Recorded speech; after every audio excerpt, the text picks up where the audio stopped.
वो लड़की रोजाना की तरह आज भी उसे आवाजें दे रही थी, मगर आज वो किलर वेल जिसका नाम सीटो था उसे कोई नहीं जानता क्या हुआ था। और वो लड़की रोजाना की तरह अपने शो का आगाज करने के लिए पानी में चली जाती है, मगर आज सीटो ने उसे अपना शिकार समझा और फिर उसके बाद देखते ही देखते वो उसे पानी में ले जाती है। और आज की फिल्म है किलर वेल। और फिर हमें एक लड़की दिखाई जाती है जिसका नाम मैटी था। वो काम कर रही थी और वहीं पे एक लड़का आता है, वो उसका बॉयफ्रेंड था। और रे उसे कहता है मुझे माफ करना, मैं तुम्हें बिना बताए आ गया, क्योंकि रे आज उसे प्रपोज करने वाला था। वो उसके लिए आज गिफ्ट लेके आया था और रे ने आज ही ग्रेजुएट किया था। और ये खबर वो मैटी को सुनाता है और मैटी बहुत खुश हो जाती है। और फिर वो उसे नेकलेस देता है और साथ में कहता है ये तो बस अच्छे नसीब की निशानी है, वैसे तुम्हें इसकी जरूरत नहीं है क्योंकि तुम्हारा नसीब पहले से बहुत अच्छा है। और मैटी मुस्कुराती है और खुश हो जाती है और वो तोहफा उससे ले लेती है। मगर इतनी देर में यहाँ पे एक आदमी आ जाता है जिसके हाथ में गन थी। वो इन दोनों को कहता है और मैटी को कहता है जितना भी पैसा है मुझे निकाल के दो। और वो आदमी बहुत गुस्से में था, वो अपनी कैप उतार के देता है और उसे कहता है जितना भी पैसा है जल्दी करो, इसमें डालो। और मैटी ऐसे ही करती है, वो सारा पैसा जल्दी जल्दी निकाल के उस आदमी को देने लगती है। मगर वो आदमी कहता है मुझे ये नेकलेस भी चाहिए। और उस आदमी का लालच बढ़ता ही जा रहा था और अब रे को बहुत बुरा लग रहा था। वो उस आदमी से गन छीनने लगता है और फिर लड़ते लड़ते ये दोनों जमीन पे गिर जाते हैं। और उसके बाद वो आदमी रे को मारने लगता है और यहीं पे बीच में मैटी आ जाती है और गन को पकड़ लेती है, मगर वो आदमी उसे धक्का देता है और वो दूर जाके गिरती है। और फिर यहीं पे गन रे के हाथ में आ जाती है और गोली चल जाती है।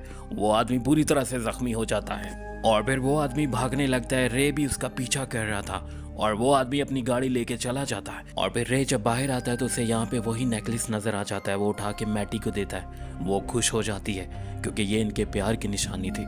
और फिर उसके बाद कुछ ऐसा होता है जिसकी वजह से सब कुछ बदल जाता है। वो आदमी लौट आया था और वो रे को अपनी गाड़ी से कुचल देता है और मैटी समझ नहीं पाती ये अचानक से क्या हुआ। और फिर ये सीन यहीं पे कट हो जाता है और फिर हमें 1 साल के बाद दिखाया जाता है और सब कुछ बदल चुका था, मगर मैडी आज भी काम करती थी। अब यहीं पर उसे कॉल आती है, ये कॉल उसकी फ्रेंड की थी। वो हमेशा की तरह आज भी उसे इग्नोर करती है और उस कॉल नहीं उठाती। और फिर इतनी देर में दरवाजे पे दस्तक होती है और दरवाजे पे वही फ्रेंड थी जिसकी कॉल थी। उसका नाम ट्रिश था, ये उसकी बेस्ट फ्रेंड थी। मगर 1 साल के बाद जब वो हादसा हुआ था सब कुछ बदल चुका था। और मैडी ने कहा तुम्हें देखकर बहुत अच्छा लगा, मैंने तुम्हें बहुत मिस किया। ट्रिश ने कहा मैंने भी तुम्हें बहुत मिस किया। और वो दोनों एक दूसरे के गले लगती हैं। और फिर ट्रिश ने कहा तुम्हें मेरे साथ ट्रिप पे जाना है, मगर मैडी उसे कहती है मेरी ज़िंदगी बदल चुकी है। मगर ट्रिश उसे कहती है तुम जो मर्जी कहो, तुम्हें मेरे साथ जाना ही पड़ेगा। और फिर ट्रिश ज़बरदस्ती उसका सामान पैक करने लगती है और मैडी उसकी बात नहीं मान रही थी। ट्रिश ने कहा प्लीज़ मान जाओ, बहुत मज़ा आएगा। और फिर आखिरकार मैडी मान जाती है और फिर आखिरकार ट्रिश और मैडी उस जजीरे पे पहुंच जाते हैं। यहाँ वो बहुत एंजॉय कर रही होती है। और फिर इनकी यहाँ मुलाकात जॉर्ज से होती है, वो यहीं का रहने वाला था और ये इनका गाइड भी बन जाता है और दोस्त भी बन जाता है। और जॉर्ज को यहाँ के हर एक चीज़ के बारे में पता था, वो यहीं पे काम करता था। और फिर उसने इन दोनों से कहा आज रात मैं तुम्हें वेल दिखाने वाला हूँ। फिर वो उन्हें अपने पार्क ले जाता है और फिर यहाँ पे जॉर्ज और ट्रिश एक जगह पे रुकते हैं और मैडी वेल देखने के लिए जाती है। कुछ ही देर के बाद वेल उसके सामने आती है। मैडी उसे देख के घबरा जाती है, मगर वेल कुछ उसे अपनी जुबान में कहती। और फिर दूसरी तरफ वहीं पे एक आदमी था जो उस पानी से कचरा निकाल रहा था। वेल देखते ही देखते ऊपर जाती है और फिर जब मैडी ने देखा तो वो आदमी जो कचरा निकाल रहा था और वेल ने उसे मार डाला था। मैडी ये देख के चिल्लाने लगती है और अब ये लोग वहां से भागने लगते हैं। और अब कोई नहीं जानता था उस वेल को क्या हुआ। उस वेल को इस पार्क में 20 साल हो गए थे और पहली दफा उसने ये काम किया था, किसी इंसान की जान ले ली उसने। और यहाँ पर एक गार्ड इन्हें भागते हुए देख लेता है और वो गार्ड उन्हें नहीं पहचान पाता। और फिर जोश अगले दिन उन्हें लेकर खुले समुद्र में चला जाता है। ये लोग बहुत खुश थे और बहुत इंजॉय कर रहे होते हैं। और फिर मैडी जोश से पूछती है छोटी छोटी पहाड़ियाँ किस लिए हैं। उसे समझ नहीं आती है क्यों है और ये जोश को भी नहीं पता था। और फिर उसके बाद मैडी अपना फ़ोन शॉपर बैग में डाल देती है क्योंकि वो पानी में नहीं चल सकता था, मगर ट्रिश का फ़ोन पानी में भी चलने वाला था। और फिर उसके बाद मैडी तो आराम से धूप सेक रही होती है, मगर ट्रिश और जोश ये पानी में चक्कर लगा रहे थे। और ये गोल गोल घूमने की वजह से वेल को भी पता चल जाता है क्योंकि वेल की ये शिकार की जगह थी। और अब वो उससे टकरा जाते हैं और गिर जाते हैं, मगर इन दोनों को समझ नहीं लगती इनके साथ क्या हुआ है। फिर मैडी ने काफ़ी देर के बाद देखा तो ये दोनों नहीं थे और फिर ये पानी से बाहर आते हैं। और मैडी ने यहाँ पे वेल को देख लिया था। वो जल्दी से ट्रिश को हाथ देकर राफ्ट पे बिठा देती है और जोश भी जल्दी से जाके अपने स्कूटर पे बैठ जाता है, मगर वेल नीचे से आती है और उसका स्कूटर उलट जाता है, वो पानी में गिर जाता है। अब ये दोनों चीख रही थी, चिल्ला रही थी, उसे हाथ देकर राह पे बिठाने वाली थी, मगर वो वेल उसे नीचे ले जाती है। और फिर इन्हें पानी में जॉर्ज का खून नजर आता है तो ये समझ जाती हैं, और ये दोनों भी समझ चुकी थी जॉर्ज नहीं बच पाया। और फिर मैडी ने ट्रिश से कहा हमें किसी तरह से उस पत्थर तक पहुंचना है। फिर ये धीरे धीरे आराम से पानी में हाथ चलाती हैं, मगर इतनी देर में वो वेल वापस आती है और इन पे खून की उल्टी कर देती है। और फिर उसके बाद ये दोनों समझ चुकी थी कि वो फिर से हमला करेगी, और ये अब पानी में तेज तेज हाथ चलाती हैं, और ये दोनों उस पत्थर तक भी पहुंच जाती हैं, मगर इनकी राफ की रस्सी वो वेल से अटक जाती है और वो इन्हें दूर खींचने लगती है। और वो किलर वेल बहुत गुस्से में थी, वो बार बार चक्कर लगा रही थी।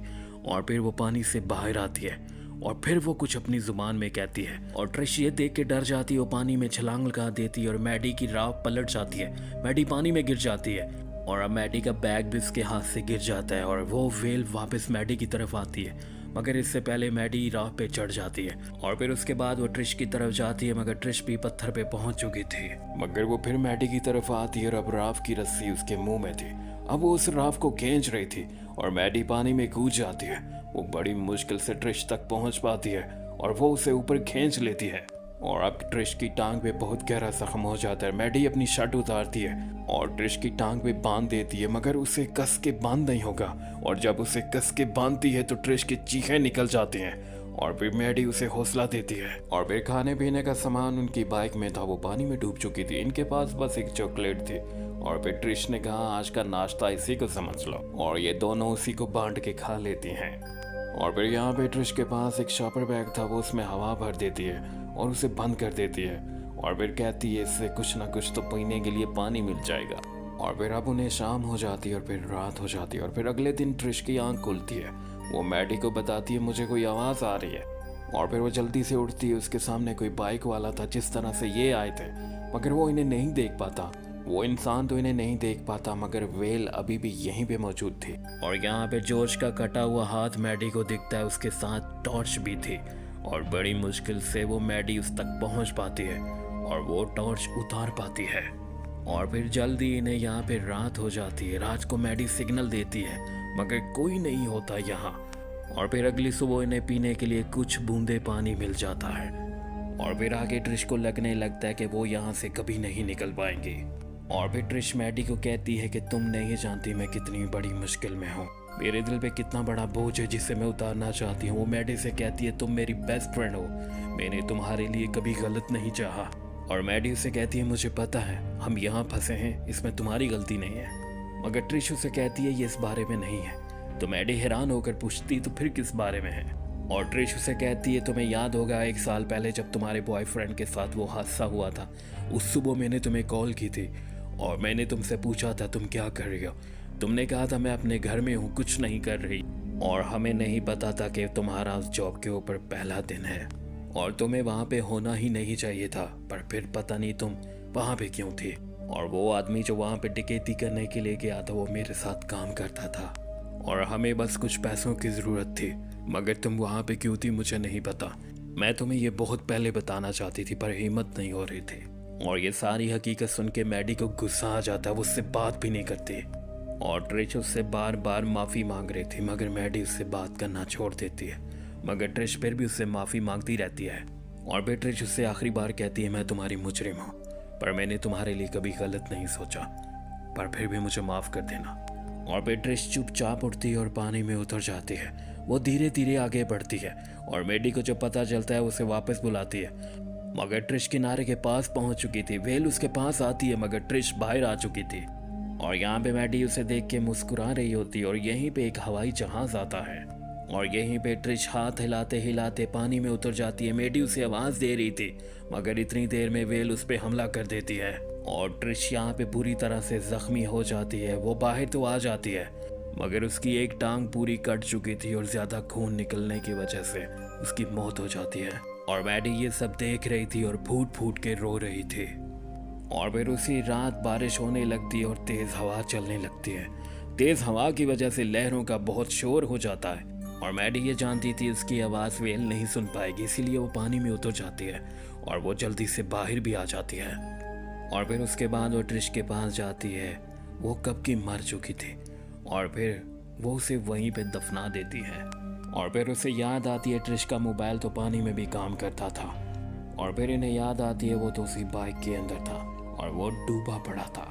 और फिर मैडी पानी में गोता लगाती और यहीं पे उसे वो बैग मिल जाता है जिसके अंदर वो मोबाइल रखा होता है। वो पानी के बाहर आती है और वो कॉल करती है और उसकी कॉल भी मिल जाती है, मगर यहीं पे वेल आ जाती है और मैडी फिर पानी में गोता लगाती है। और अब वो वेल भी मैडी के पीछे जाती है और यहाँ पे मैडी को एक लोहे की सलाख सी मिल जाती है और फिर मैडी उस लोहे की सलाख को वेल की आंख पे मार देती है और वेल वहाँ से भाग जाती है। और फिर मैडी बाहर आती है। वो बुरी हालत में थी, वो सदमे में थी और मैडी बुरी तरह से थक चुकी थी, मगर उसकी किस्मत अच्छी थी, उसे ढूंढ लिया जाता है और वो बच जाती है। और फिर उसके बाद ये मूवी यहीं पे ख़त्म हो जाती है।